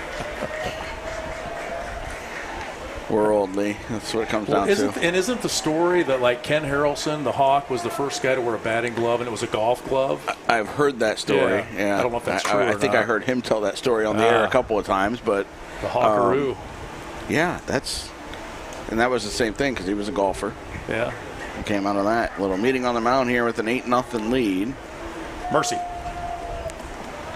You mentioned that shot of the moon. Huge shout out to our crew here today, Ryan and Matt and Dan and Rito. We had them all day yesterday, got them today, and cameras, all these great replays, the directing, producing, they're crushing it for us, making us sound good. And the 1-2 is hit back on the ground towards the mound. KC got it to first in a hurry and got the out.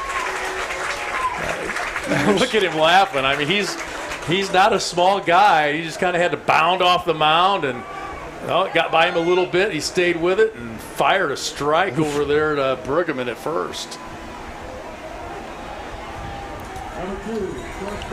One down.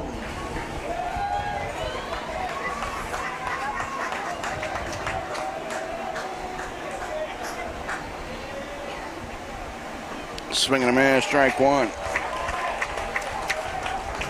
We don't have the heights and the weights. I forgot that for Freeburg, but I'm guessing he's about 6'2" or 3", 220, 225 maybe.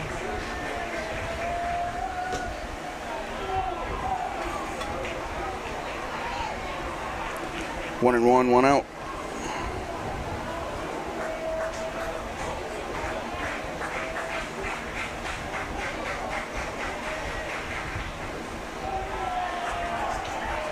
Ball two.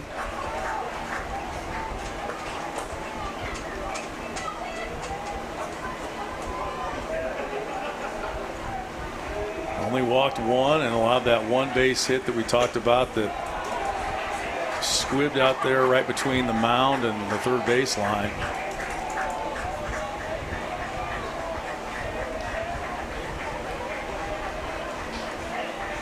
Casey's been in command out there on the mound for Freeburg. And there's ball four. Close pitch, didn't get the call. That's walk number 2. And here comes Fulkerts.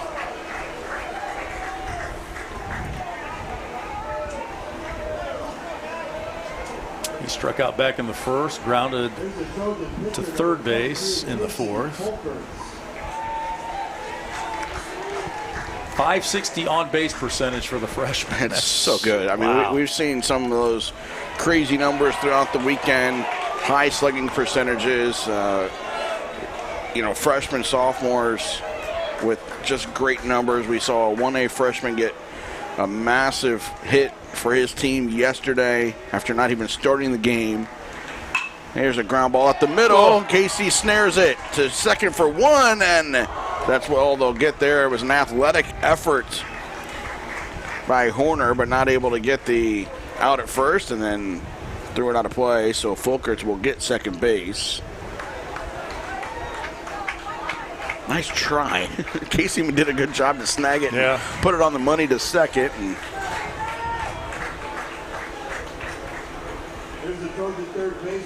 there's 2 down.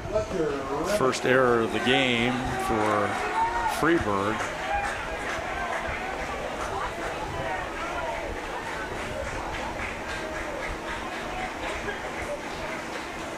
And a ground ball right side is through. A base hit. They're going to send the runner home. The throw on the way is in time. He is out. Hey, when it's your night, it's your night. Zandenrick puts it on the money. Look at that throw. Right over the cutoff man. Tag. Out. 8-0.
We head into the 7th inning of the 2A state title game, 8-0 Freeburg, as they get a big defensive play to end that inning.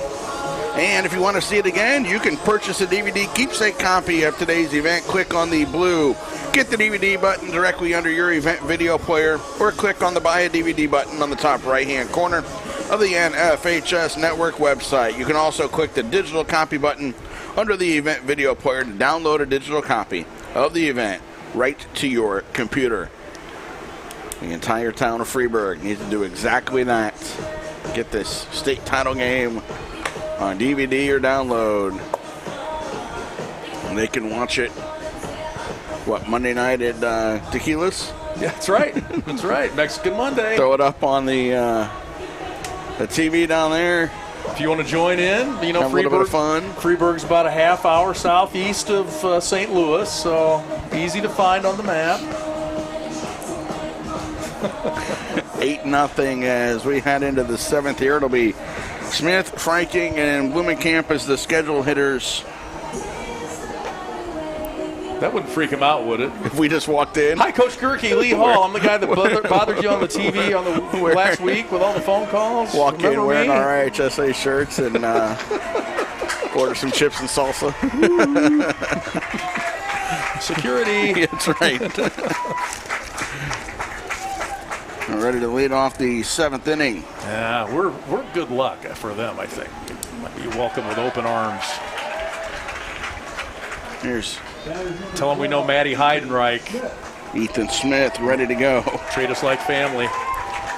1 out of 3 for the 7 spot today. Ethan Smith hitting .239 as he replaces Cade Smith in the same spot. We're going to start to see that now here and get some guys in. There's not as many to get in as we saw in the 3rd place game. Sacred Heart Griffin with a roster of 24.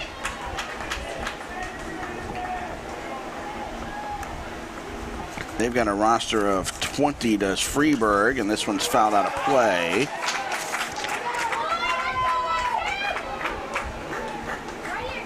And Timothy Christian, a roster of 14. I was going to say, I thought they had about 15.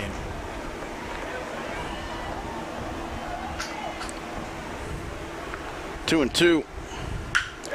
Line drive out to center field for a base hit. He delivers a single.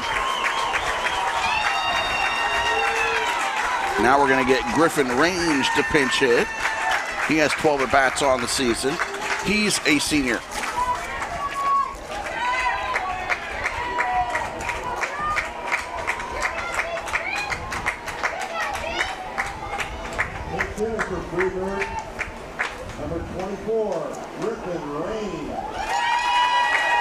They have 10 seniors. Before this inning, they had 4 that had not played this weekend, and we just saw Ethan Smith and now Griffin Range. He's hitting .917 on the year. Stolen base here. 11 for 12. He's listed as a pitcher.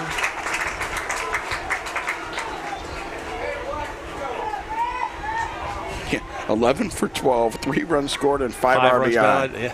Wow. That's, I don't think I've seen an average of .917 printed on a State Finals program before. And he flares this one to left center. Yeah, he's 12 out of 13. They're going to try to score the run, and they will. Down to second is Range. The shoot deployed on that one, but it looks like an RBI in the book. It is an RBI in the book, but it looks like a line drive in the book is what I was trying to say. Now hitting .923, updated average there. There's Blumenkamp. He's got one fan out there. Can you hear her? Yeah.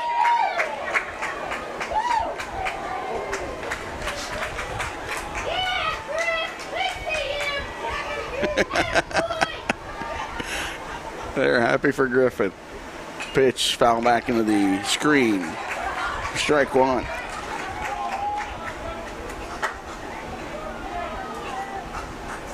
There she is.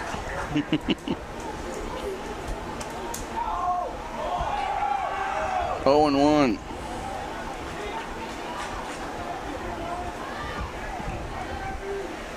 Inside, look out. And the Timothy Christian kids are still out there battling, but you know once this game is over, if things don't change drastically, you know, that's when it's going to hit them like, geez, it's just, we were right in it except for that one inning. Foul ball back for strike 2. But to have a young team like that and to get as far as they have and to get to this championship game, you know, it was a tough inning there for was it Armstrong, and you could tell he was down about it. But it's a state championship experience, and he's only going to get better from it. They only have 3 seniors on the roster. I mean, they're pretty good seniors. Ben Jones, 3.66 average and 6-1 record with the 1.36 ERA. C.J. James, a 3.72 average with 11 extra base hits. And Quasigro, we've talked about his defense all night. All world in center swinging field. a miss, and he's down on strikes. And 2 of those guys were on that basketball team you mentioned earlier that was at Carver Arena ready to play in the 2A state finals last March. We're going to get an umpire discussion here. What's the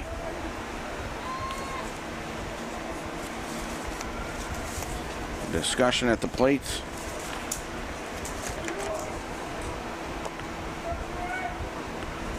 Aiden Luge is ready to be the next batter. No idea what that was all about. There's 1 out and a runner on second in a 9-0 game.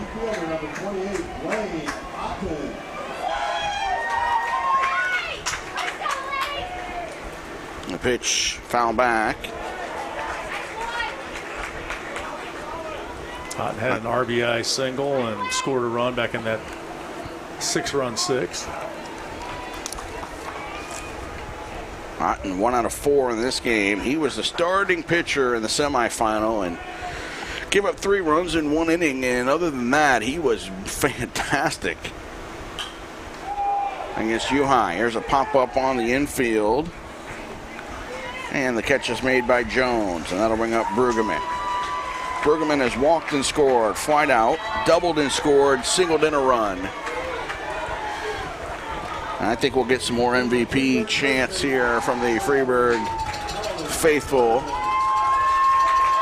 No doubt. He is 3 for 6 on the day with 3 RBI. And we mentioned what he did on the mound this year, 9-0. He's upper 80s with his fastball. Runner goes and foul back. He might have got hurt on that. I think he swung so hard he hurt himself. Or did the bat hit him?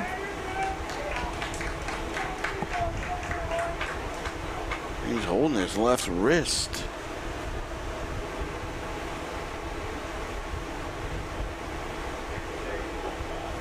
He dropped the bat. The coaches are both coming down. He's chatting with Horner on deck.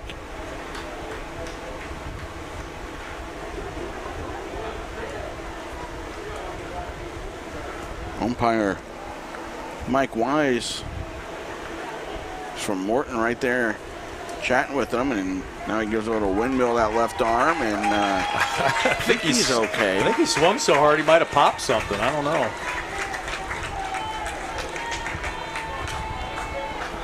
A lot of torque on that body. I thought maybe the ball hit him right when it got when his swing was going, and the ball might have hit off of his wrist and knocked the bat out of his hand, but could be.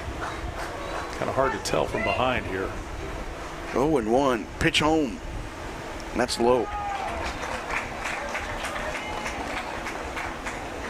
Still trying to get that left arm situated.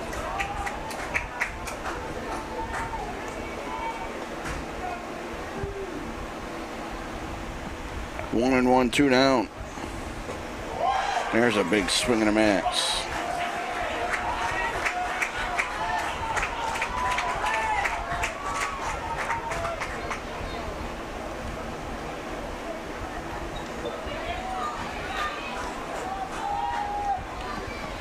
One and 2, 2 down.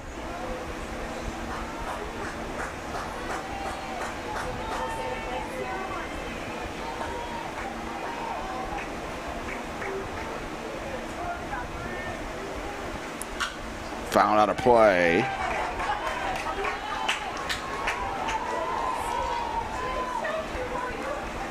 It looks like he's a little frustrated, like maybe he felt like he should have done better than foul those pitches off. 1-2, 2 down. It's a 9-0 ball game in the 7th inning. Hits 12-1. It's up on the scoreboard. But it should be to 2, I believe. And this pitch is fouled out of play because that last play of the 6th inning was a single to right field with a throw out at the plate. So they just didn't put that up on the board.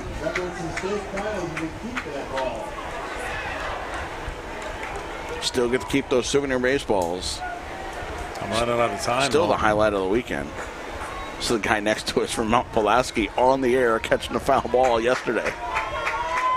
That actually happened to me on the air. I have a witness, Dave Bernhardt. It was a third place game, and I know it was 15 years ago because Jerry Rashid from IBC posted the picture last weekend. The anniversary. The 15-year anniversary. Well, that's when they won. IBC won was Zach McAllister, right? Yeah, and it was the third place game right before that. Oh, okay. Because I caught it and I was like, "Where's Coach Rashid? Where's Coach Rashid?" Because he was the head of our little league, and I wanted to show. Look, I can catch now. I couldn't back then. 2-2 is skied on the infield. Pitcher back and can't make the catch. Folkerts was under it when it was by the line, and it kind of drifted backwards on him, and now it's first and third. And so here's the thing, and people don't realize it, and I didn't. I learned it the hard way.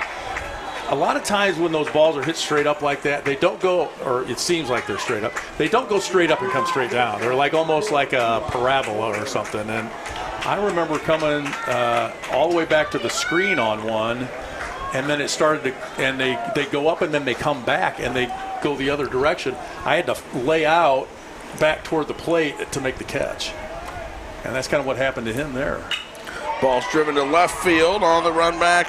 Montella, and it's over his head. Turner is going to get the at least second with the double. He's streaking for third. Safe there with a 2-run triple, and it's 11-0. When it rains, it pours, and that's what's happened in this one over the last 2 innings. Horner has everything for a cycle tonight except for a homer. He doubled in the first, he singled in the 5th, stole second, stole third, and got picked off of third. Then he triples home a pair in the 8th.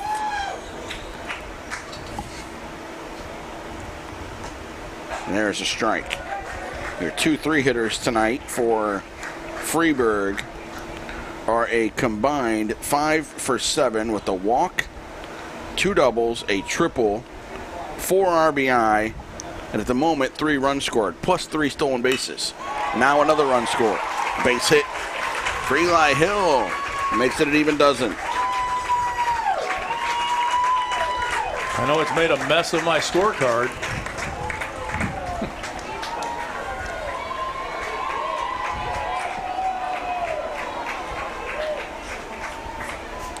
And they just keep swinging, keep bringing in runs. It's a pretty awesome display here by Freeburg. Here's Ott. Hit by a pitch and a walk for his 2 times on base today. And skies it. Foul out of play.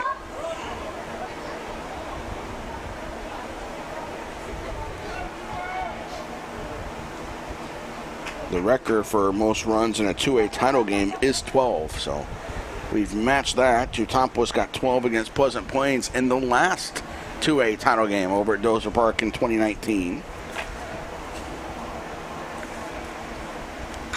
Ground ball right side is through.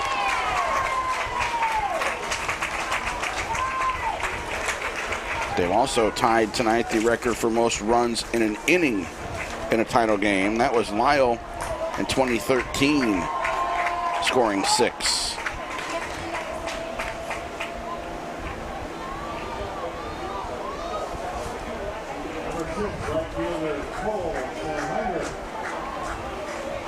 And they've got 2 on here. Found out a play. Pleasant Plains won that, or excuse me, Trutopoulos won that game against Pleasant Plains 12-6.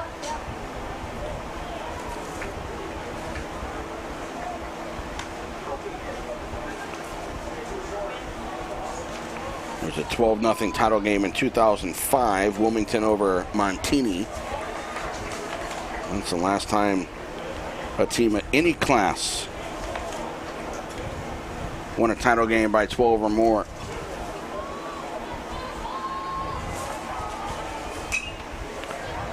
Pitch popped up on the infield.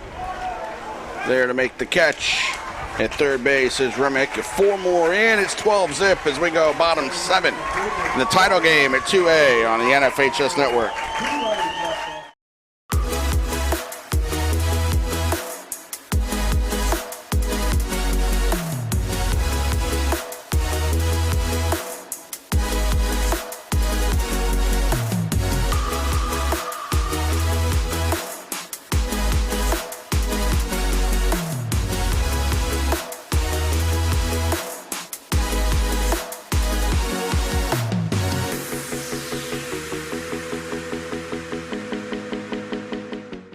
The NFHS Learning Center is the leader in online education for the interscholastic community. At NFHSLearn.com, you can find over 70 courses, including more than 30 free courses, such as concussion in sports, heat illness prevention, sudden cardiac arrest, and protecting students from abuse. To learn more, visit the NFHS Learning Center.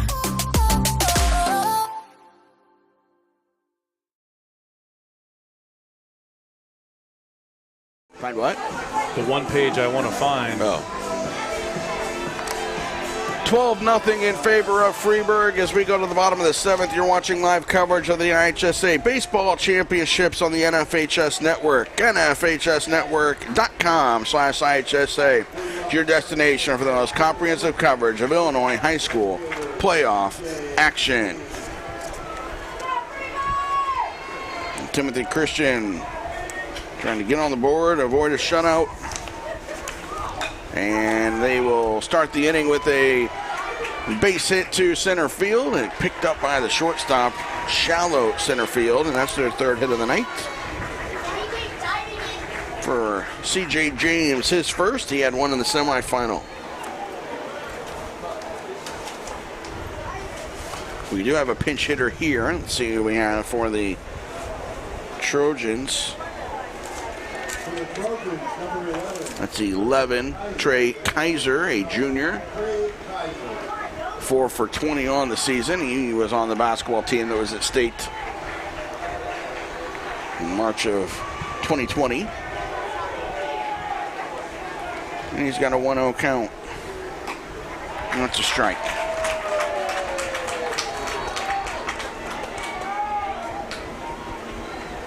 Casey trying to go all the way here. He's pitched awfully well. Had a very impressive performance as he hits the corner with a breaking ball. Still throwing that nasty off-speed stuff for strike 2. He's got 7 strikeouts. Saw 3 singles, 2 of which didn't leave the infield, and the third one had an out at the plate on it. There's a swing and a miss. The only hit of the night that left the infield into the inning with an out at the plate.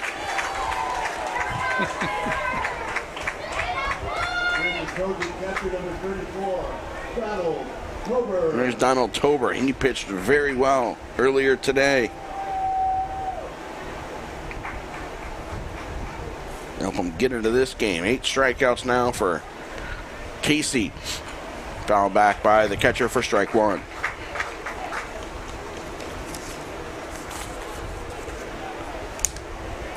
Yeah, his pitching line won't look that great, but that W looked pretty good against the number 1 team in the state, didn't it? That's what matters at the end, right? Just, like the government, just redact all the rest of that line but the W. He ate all the innings, too, and got him into that position. And, until the 6th inning, he'd allowed 2 runs in the number 1 team in the state, as there's a little flare to center and a base hit. Their second hit into the outfield today, 4 total. And then those 3 straight extra base hits kind of put that damage on his line in the 6th inning. Yeah, and somehow he survived it. Yeah, they got 4 in the 7th, get the win, and now he's over at first, and here's Armstrong. Armstrong came in to pitch, then moved to second base. This is his first plate appearance of the day.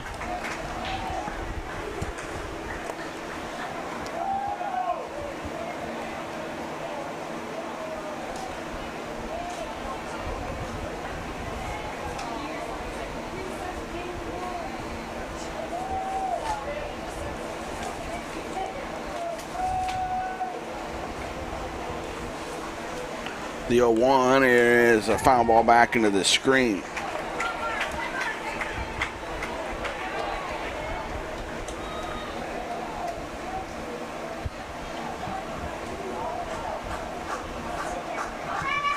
Just 158 on the year for Armstrong. Ground ball up the middle. The shortstop steps on second, fires to first, and Freeburg has the state championship. A 12-0 win. And they tie a bunch of records, and now they get the dog pile. And hey, students are joining them. Freeburg 37-3. They win the title. Lee, your final thoughts on what we saw the midgets accomplish today? Just an amazing pitching performance out there by Camden Casey, and that lineup 1 through 9, just a devastating machine. Just kept pounding and really busted loose there in the 6th and 7th innings, and a great season for Timothy Christian. A young team, and a lot of great experience for them, and congratulations for them to get to state, get a second place trophy. A lot of those kids will be back, and Freeburg, their first state championship since 1989. Congratulations to them. 32 years later, on that first place trophy is headed back to South Monroe Street down in Freeburg. A state championship on this double play ball to end it up. Congrats to the midgets as they win the title 12-0. For my partner Lee Hall, for everybody at IHSA Baseball here at Illinois State, the great people at the facility, Chef Tech Productions, Dan Rito, Matt and Ryan, I'm Nathan Beliebo. Thank you for joining us. Congrats to Freeburg, the 2A 2021 state champions on the NFHS Network.